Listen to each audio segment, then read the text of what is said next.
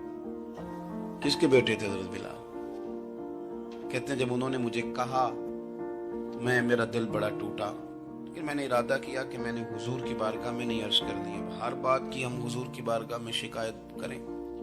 لیکن میں جا کے مسجد میں بیٹھا, اور جب سرکار آئے نا, ارادہ نہیں تھا کہ عرض کروں گا, لیکن حضور کا چہرہ دیکھا تو دکھ میرا خود ہی تازہ ہو گیا. رونے کا بھی تو تب ہی مزہ آتا ہے نا کوئی اپنا ملے تو. فرماتے ہیں کہ میرے آنسو نا بغیر اختیار کے چھلک پڑے, اور میں کھل کے رویا, کھل کے. قربان جاؤں محبوب کے بھی حضور نے پاس نہیں بلایا, بلکہ نبی پاک اٹھ کے خود میرے پاس آئے اور مجھے کندھوں سے پکڑ کے سینے سے لگایا, اور جب میں کھل کے رو لیا تو حضور میرے آنسو پوچھنے لگے. کچھ شعر ایسے ہوتے ہیں جو کسی نے کہے ہوتے ہیں, اور کہنے والا جو ہوتا ہے وہ صاحب حال ہوتا ہے, تو اس میں کچھ خوبصورتی زیادہ ہی ہو جاتی ہے. ایک پنجابی کے شاعر ہمارے گجرات میں گزرے, بزرگ تھے, ان کا ایک شعر ہے, وہ کہتے ہیں ایک واری میری آنکھیاں چوں اونا نے اتھرو پونجے سن. ایک واری میری آنکھیاں چوں اونا نے اتھرو پونجے سن, ہن تے چسکا پہ گیا رونے دا. ایک واری میری آنکھیاں چوں اونا نے اتھرو پونجے سن, ہن تے چسکا پہ گیا رونے دا, تے ہر ویلے آہو زاری دا. تو میں روز رونے لگا ہوں, مزہ ہی بڑا آیا ہے جب سے محبوب نے چپ کرانا شروع کیا میرے عزیز. اور پھر حضرت بلال حبشی رضی اللہ تعالیٰ عنہ چونکہ حضور کے غلام تھے, اور انہیں پتا تھا کہ سرکار میری ناز برداری کرتے ہیں, حضور نے چپ کرایا. فرمایا کیوں روتے ہو؟ تو عرض کرنے لگے یا رسول اللہ صلی اللہ علیہ وسلم, اگر میں ابشن کا بیٹا ہوں تو میری تو غلطی کوئی نہیں, یہ تو تقسیم اللہ کی ہے نا. الذی خلقک فسواک فعدلک فی ای صورت ما شاء رکبک. جس طرح وہ چاہتا ہے، جس کو چاہتا ہے اس طرح کی اس کی صورت بنا دیتا ہے.